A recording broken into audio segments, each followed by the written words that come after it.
ଆରେ ମା, ମୁଁ ଖାଇବା ରୋଷେଇ କରିଦେଇଛି। ଠିକ ସମୟରେ ଖାଇନେବୁ। ମୁଁ ଏବେ କାମକୁ ଯାଉଛି। ମା ମା, ଆଜି ଆମ ସ୍କୁଲ ଛୁଟି। ମତେ ଘରେ ଏକା ରହିବାକୁ ଇଚ୍ଛା ହେଉନି। ମୁଁ ବି ତୁମ ସାଙ୍ଗରେ ଯିବି। କାଉ ଭଉଣୀଙ୍କ ଘର ଅନେକ ଦୂର। ରାସ୍ତାରେ ନଦୀ ବି ପଡ଼ିବ। ନଦୀ ପାର ହେଇ କାଉ ଭଉଣୀଙ୍କ ଘରକୁ ଗଲେ ତୁ ଥକି ଯିବୁ। ତା ଛଡ଼ା ମୁଁ କାମରେ ବ୍ୟସ୍ତ ରହିବି।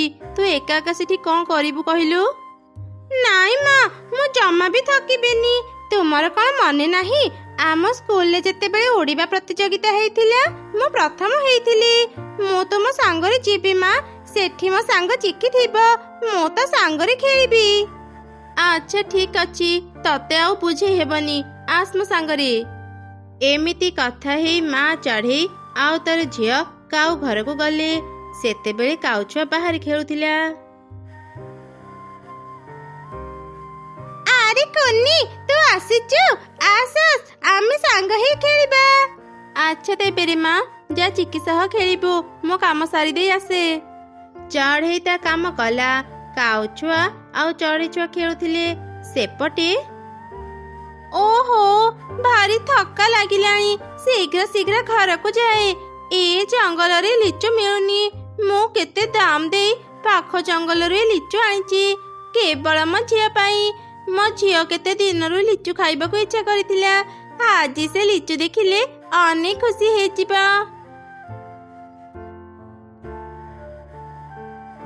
ଆରେ ମା ଦେଖେ, ମୁଁ ଆଜି ତା ମନ ପସନ୍ଦର ଲିଚୁ ଫଳ ଆଣିଦେଇଛି। ଏଇ ନେ। ମା ମା ଦେଖ, ଆଜି ମୋ ସାଙ୍ଗ କୁନି ଘରକୁ ଆସିଛି। ତାକୁ ବି କିଛି ଲିଚୁ ଦିଅ ନା। ଓହୋ, ଏବେ କ'ଣ କରିବି? ମୁଁ କେବଳ ମୋ ଝିଅ ପାଇଁ ଏତେ ଦାମ ଦେଇ ଲିଚୁ ଆଣିଥିଲି। ଏଇ ଗରିବ ଚଢ଼େଇକୁ ଲିଚୁ ଦେବା ପାଇଁ ମୋର ଜମା ଇଚ୍ଛା ହେଉନି। ମୁଁ ୟାକୁ ଗୋଟେ ଲିଚୁ ଦେଇଦିଏ, ନହେଲେ ଇଏଠୁ ଯିବନି। ଆଣ୍ଟି, ମୁଁ ଆଜି ଯାଏ କେବେ ବି ଲିଚୁ ଖାଇନି। ଲିଚୁର ଦାମ ଅଧିକ ବୋଲି ମା ଘରକୁ ଆଣନ୍ତିନି। ଆରେ କୁନି, ଏଇ ଗୋଟେ ଲିଚୁ ନେଇ ଘରକୁ ଯା, ତ ଘରେ ବସି ଖାଇବୁ। ଗୋଟିଏ ଲିଚୁ ପାଇଲା ପରେ ଚଢ଼େଇ ଛୁଆ ଅନେକ ଖୁସି ହେଇଗଲା।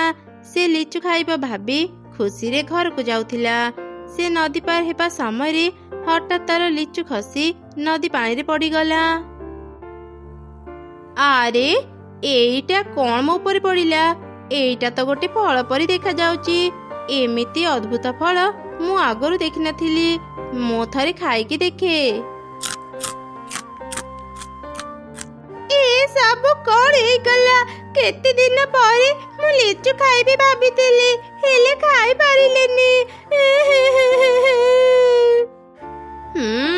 ଫଳଟା କେତେ ମିଠା ଥିଲା। ଆରେ ଉପରେ ଏମିତି କିଏ କାନ୍ଦୁଛି? ଜଳ ପରି ନଦୀ ଉପରକୁ ଆସିଲା। ଆରେ ଛୋଟ ଝିଅ, ତୁ ଏ ନଦୀ କୂଳରେ ବସି ଏମିତି କାନ୍ଦୁଛୁ କାହିଁକି? କ'ଣ ହେଇଛି ତୋର? ମତେ ଭୟ କରନି, ମୁଁ ଜଳ ପରି।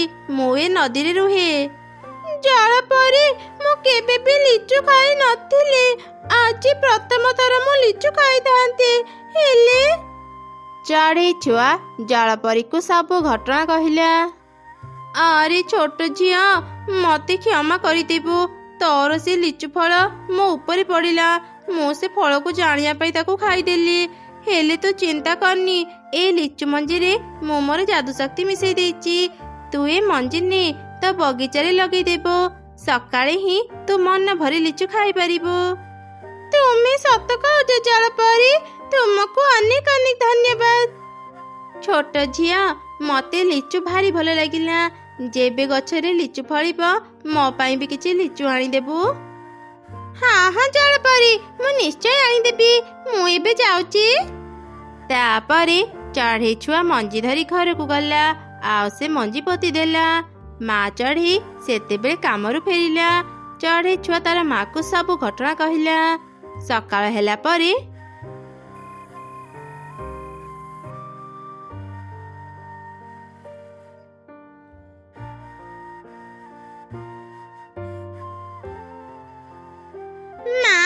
ଦେଖ, ଜଳପରୀ ଠିକ କହୁଥିଲେ। ଆମ ଲିଚୁ ଗଛରେ କେତେ ସାରା ଲିଚୁ ଫଳିଛି। ମା, କିଛି ଲିଚୁ ପାଳି ଦିଅ ନା, ମୁଁ ଖାଇବି। ତାପରେ ମା ଚଢ଼େଇ ଆଉ ତାର ଝିଅ କିଛି ଲିଚୁପାଳି ଖାଇଲେ। ସେମାନେ ଗଛର ଯୋଉ ଜାଗାରୁ ଲିଚୁପାଳି ଖାଇଥିଲେ ସଙ୍ଗେ ସଙ୍ଗେ ସେ ଜାଗା ପୁଣି ଥରେ ଲିଚୁରେ ଭରିଗଲା। ସତରେ ମା, ଏ ଲିଚୁ ଖାଇବାକୁ ଭାରି ମିଠା। ହଁ ମା, ସେପଟେ ଦେଖ, ଗଛର ଯୋଉ ଜାଗାରୁ ଆମେ ଲିଚୁ ପାରିଥିଲେ ସେ ଜାଗା ପୁଣି ଥରେ ଲିଚୁରେ ଭରିଗଲା। ଏବେ ଆମେ ସବୁଦିନ ଲିଚୁ ଖାଇପାରିବା। ମା, ତୁମେ ଲିଚୁ ନେଇ ବଜାରରେ ବିକ୍ରି ବି କରିପାରିବ। ତୁମକୁ ଆଉ ଅନ୍ୟ ଘରେ କାମ କରିବାକୁ ପଡ଼ିବନି। ହଁ ରେ ମା, ତୁ ଠିକ କହିଲୁ। ମୁଁ ଆଜି ହିଁ କିଛି ଲିଚୁ ନେଇ ବଜାରକୁ ଯିବି ଆଉ ବିକ୍ରି କରିବି। ସନ୍ଧ୍ୟାରେ କାଉ ଭଉଣୀଙ୍କୁ କହିଦେଇ ଆସିବି ମୁଁ ତାଙ୍କ ଘରେ ଆଉ କାମ କରିବିନି। ଠିକ ଅଛି ମା, ତୁମେ ଏବେ ବଜାରକୁ ଯାଅ। ମୁଁ ବି କିଛି ଲିଚୁ ନେଇ ଜଳପରୀଙ୍କୁ ଦେଇ ଆସୁଛି। ଏମିତି ମା ଚଢ଼େଇ ଲିଚୁ ପାଳି ସେସବୁ ନେଇ ବଜାରକୁ ଗଲା। ଆଉ ଚଢ଼େଇ ଛୁଆ କିଛି ଲିଚୁ ନେଇ ଜଳପରୀ ପାଖକୁ ଗଲା।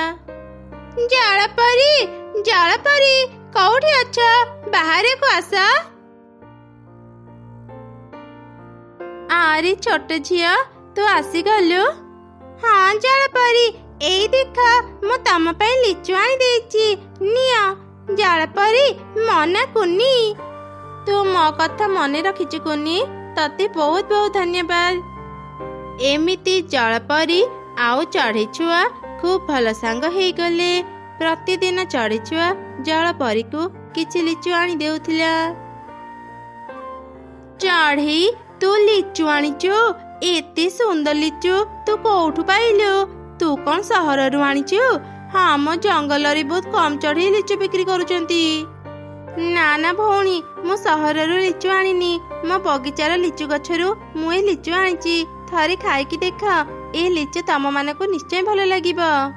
ତୁ ସତ କହୁଛୁ ଚଢ଼େଇ? ଦେ ଦେ, ଆମକୁ କିଛି ଲିଚୁ ଚାଖିବାକୁ ଦେ। ବା ଚଢ଼େଇ, ତୋ ଗଛର ଲିଚୁ ତ ଖୁବ ମିଠା ହେଇଛି। ଏମିତି ସ୍ୱାଦିଷ୍ଟ ଲିଚୁ ମୁଁ ଆଗରୁ କେବେ ଖାଇ ନଥିଲି। ମତେ 1 କିଲୋ ଲିଚୁ ଦେ, ମୁଁ କିଣିକି ଘରକୁ ନେବି। ଏହିପରି ଧୀରେ ଧୀରେ ଚଢ଼େଇର ସବୁ ଲିଚୁ ବିକ୍ରି ହେଇଗଲା। ମା ଚଢ଼େଇ ବହୁତ ଭଲ ଟଙ୍କା ରୋଜଗାର କରୁଥିଲା। ସେ କାଉକୁ ବି ମନା କରିଦେଲା ତା ଘରେ କାମ କରିବା ପାଇଁ। ଦିନେ କାଉର ସ୍ତ୍ରୀ ଦେଖିଲା ଚଢ଼େଇ ବଜାରରେ ଲିଚୁ ବିକ୍ରି କରୁଛି। ମୁଁ ଜାଣିବାରେ ତ ଚଢ଼େଇ ବହୁତ ଗରିବ ଥିଲା। ସେ ଏତେ ଲିଚୁ କୋଉଠୁ ଆଣୁଛି ଯେ ଏମିତି ବିକ୍ରି କରିପାରୁଛି? ମୁଁ ତା ପାଖରୁ କିଛି ଲିଚୁ କିଣି ମୋ ଝିଅ ପାଇଁ ନେଇଦିଏ।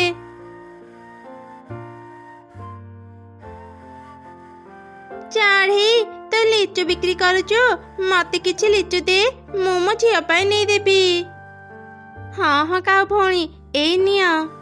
ଚଢ଼େଇ, ଏ ଲିଚୁର ଦାମ କେତେ? ନା ନା କାଉ ଭଉଣୀ, ତୁମେ ଟଙ୍କା ଦିଅନି। ଚିକି ମାକୁ ଲିଚୁ ଭାରି ଭଲ ଲାଗେ। ଏସବୁ ମୋ ତରଫରୁ ତା ପାଇଁ ଉପହାର। ସତରେ ଚଢ଼େଇ, ତୋ ମନ ବହୁତ ବଡ଼। ଦିନେ ମୁଁ ତୋ ଝିଅକୁ ଗୋଟିଏ ମାତ୍ର ଲିଚୁ ଦେଇଥିଲି, ହେଲେ ତୁ ଆଜି ମୋ ଝିଅକୁ ଏତେ ସାରା ଲିଚୁ ଦେଉଛୁ। ମୋ ବ୍ୟବହାର ପାଇଁ ମତେ କ୍ଷମା କରିଦେ ଚଢ଼େଇ। ଆଉ ଏ ଲିଚୁ ପାଇଁ ତତେ ଅନେକ ଅନେକ ଧନ୍ୟବାଦ। କାଉ ଭଉଣୀ, ଯେବେ ବି ଲିଚୁ ଖାଇବାକୁ ଇଚ୍ଛା ହେବ ଆମ ଘରକୁ ଆସିବ। ଆଚ୍ଛା ଠିକ ଅଛି ଚଢ଼େଇ, ଆମେ ନିଶ୍ଚୟ ଯିବୁ। ତାପରେ ମା କାଉ ଲିଚୁ ନେଇ ଘରକୁ ଗଲା। ସେ ଆଉ ତାର ଝିଅ ଲିଚୁ ଖାଇଲେ। ସେମାନଙ୍କୁ ସେ ଲିଚୁ ବହୁତ ଭଲ ଲାଗିଲା। ସେଇ ଜଙ୍ଗଲରେ ଗୋଟେ ଦୁଷ୍ଟ ଶିଆଳ ରହୁଥିଲା। ସୁଯୋଗ ପାଇଲେ ସେ ଚଢ଼େଇ ମାନଙ୍କ ଘରୁ ଚୋରି କରୁଥିଲା। ଚଢ଼େଇ ମାନେ ଶିଆଳ ପାଇଁ ଅନେକ ଚିନ୍ତାରେ ଥିଲେ। ଥରେ ରାତିରେ ସେ ଶିଆଳ ଚଢ଼େଇର ଘର ରାସ୍ତା ଦେଇ ଯାଉଥିଲା। ଚଢ଼େଇର ଲିଚୁ ଗଛ ଦେଖି ଲିଚୁ ଚୋରି କରିବାକୁ ସେ ଚେଷ୍ଟା କଲା। ସେ ଯେତେ ଥର ବି ଲିଚୁ ଚୋରି କରିବାକୁ ଯାଉଥିଲା ସେ ତଳେ ପଡ଼ି ଯାଉଥିଲା। ଏ ସବୁ ମୋ ସହ କଣ ହେଉଛି? ମୁଁ ଏମିତି ପଡ଼ିଯାଉଛି କାହିଁକି? ନିଶ୍ଚୟ ଏ ଗଛରେ ଭୂତ ଅଛି। ମୁଁ ଏଠୁ ପଳାଏ।